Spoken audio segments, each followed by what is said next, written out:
Ito pala ang dahilan ng pagkakatanggal ni Chris Paul dito nga para sa Los Angeles Clippers. Ano nga ba itong sinabi ni Coach Ty Lue at tila nga ba parang kasalanan pa ni CP3 kung bakit siya natanggal?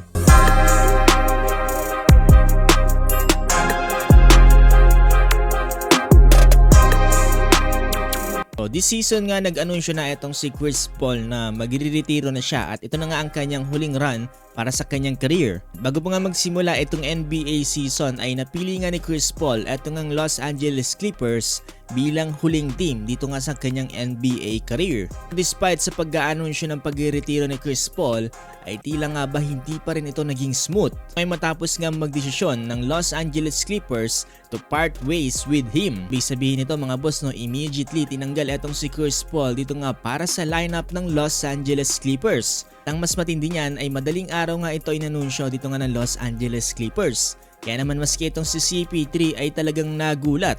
At napa-story na nga lang siya sa kanyang social media account ng "Just found out I'm being sent home." Nakakalungkot dahil ang isang veteran player na katulad ni CP3, nakakalungkot lang dahil ang isang NBA franchise na itinuring ni CP3 na minsan niya ng tahanan ay itinarato na lamang siya ng ganito. Pero kung kayo ay nagtataka kung ano nga ba talaga ang dahilan kung bakit tatanggal etong si CP3, well, may mga ilan nagsasabi na itong si CP3 ay nagkakos na nga ng detrimental dito nga para sa Clippers. Hindi na nga rin to sila okay ng head coach mismo ng Clippers na si Coach Ty Lue.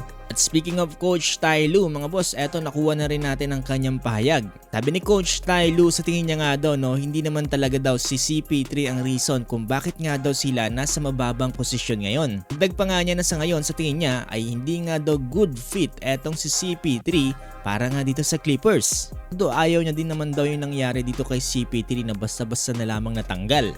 Pero yun nga daw talaga ang terms dito nga ng franchise. Kayong tatanungin mga boss, sa tingin nyo makatarungan nga bang ginawa kay CP3 or dapat maganap na lang siya ng isang NBA team pa?